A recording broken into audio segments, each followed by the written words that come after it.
These people paid top dollar for their pre-construction homes, and now they are absolutely screwed.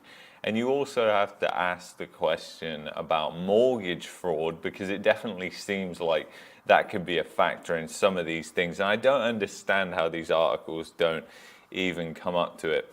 So this article probably came out on the Globe and Mail behind a paywall. They paid the highest dollar for pre-construction homes at the height of the market. Now their builders are selling the same models for far less. Then you got a picture of a guy, and you're meant to, grab a box of tissues when you read this and feel sorry for these people. But how can you feel sorry for these people? They bought in one of the biggest bubbles in history, right at the top, and I don't understand how anybody couldn't have questioned it, yet so many realtors, mortgage brokers were just completely on board with this. I was calling it what it was from way back in 2021. You can go back in my videos, and I've been calling it since then. So, it's just absolutely crazy when you really think about it. So anyways, let's continue on and see what they're saying here. So their builder, Mattamy Homes, is selling the same type of prefabricated homes in the same communities for up to hundreds of thousands of dollars less. A move buyers say is eroding their already impossible financial situation. And whose fault is that, though? You really, I don't understand how people buy like a $2 million house and they think there's zero risk involved with that.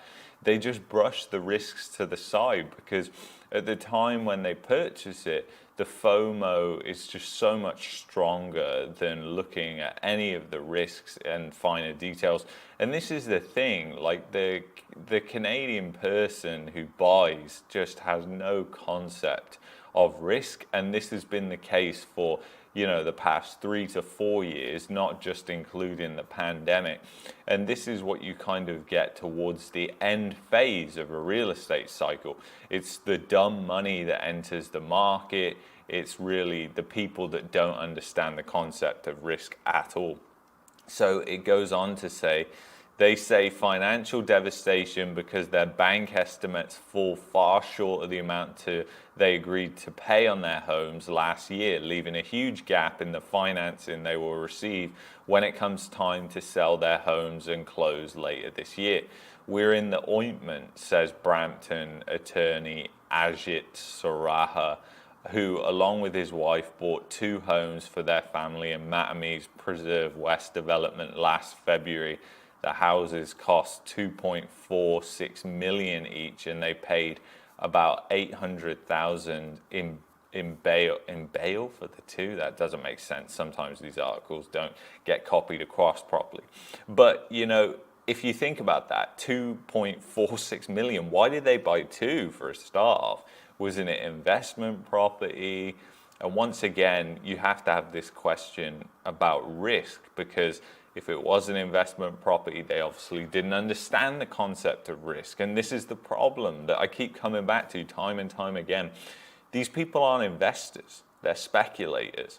And there is a total difference. They are, an investment is something that pays you to own it. In the sense of Canada, it doesn't matter whether you're in Toronto, Vancouver, Calgary, you do not get paid to own a rental property. In fact, it's the opposite. You have to pay to own it, and you're just speculating on the price, that the price is going to rise, and you've been told it's immigration and all these different things. When you look at population growth, it doesn't jive with that.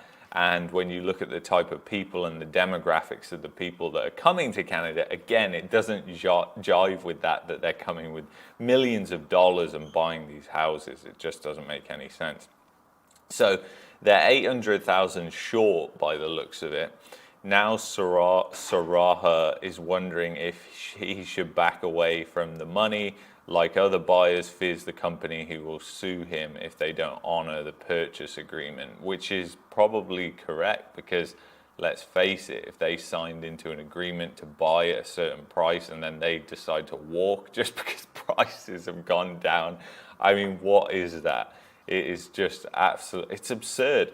And it says right here, and I totally agree with the company on this occasion, the company says it has no control over property market fluctuations and expects buyers to honor the agreements they have signed, and so they should. So they should. And you know, it does concern me, because as you read on in this, I also read this, and you have to question these type of things because they're just put in here so subtly, and people don't question them, which I think is worrying at least when we go into this other article. But it says Ivana Lena Petrov, who lives in Milton, said she bought a $1.9 million home in Preserve West last year to make more room for herself and her husband and their 2 young children. She said Mattamy is now selling the same house for $400,000 less. But you've got to think about that, because I mean, how can a family of 4 afford a $1.9 million house? Like, that is throwing up alarm bells in my head. I mean, what joint income would they have to have in order to afford a house like that? Leave it in the comments below. I obviously can't calculate it right now, but it's going to be a ridiculous amount, and I doubt they have it if you look at the average income in Milton. But besides then, you've just got to think of the other. So, I mean, that just screams mortgage fraud. And we went over this back in December, you know, this huge story that came out, which was essentially about they purchased right now before the real estate downturn. Now they're struggling to close. And when you get into this, there's basically this Uber driver that bought a house. So first-time home buyer Gurcharan Rihal agreed in October 2021 to pay $1.959 million plus 90,000, so over $2 million for a single-family home, right? That would house himself, his wife, and their 2 children and his mother. Again, like 3 dependents. Okay, this is starting to ring the alarm bells. We thought if we lived hand to mouth, we could still afford it. Rihal, an Uber driver who also earns income as a property manager and from a business in India. And again, like, if the lenders are accepting documents from his business in India, like, how can they have any proof, any verification that they are real and not fake or forged? And they just don't. But the lenders, they just want to tick those boxes. I've said this before. They just want to tick those boxes, and it gets towards that scenario, towards the end of a bubble, and they don't care anymore. They're almost like a moral hazard now because of what happened during 2008 with the IMPP. And this has just created more and more of a disaster in Canada, because that was more of a stealth bailout that happened. Obviously, they wouldn't be able to do that now without massive uproar, because thankfully we have things like social media like this that connects us together so we can discuss and blow up these stories, hopefully anyway. But we've got bills going through, like Bill C11, that are going to stop that probably, and might already be doing that. So another thing I want to take you over to is this, because this is so incredibly important.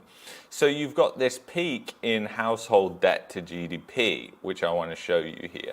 And then if we scoot across to Canada private debt to GDP, that's also peaked. We've never seen a peak before. If you look back in 2008, no peak.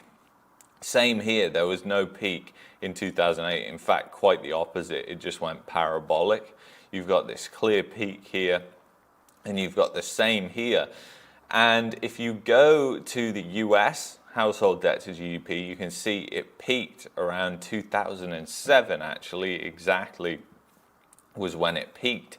So you've got these peaks now, and they line up with what's happened in the US before. And if you look, that was around 100%, and Canada is around, it's over 100% actually, it's at 110%, and the US was near that same number. So, you know, Canada went a little bit higher because it's in a super bubble, and then the private debt is just insane. You're at 300, and the US was at, you know, way less. So and it's peaked there, and you can see it peaked way back in 2007 as well.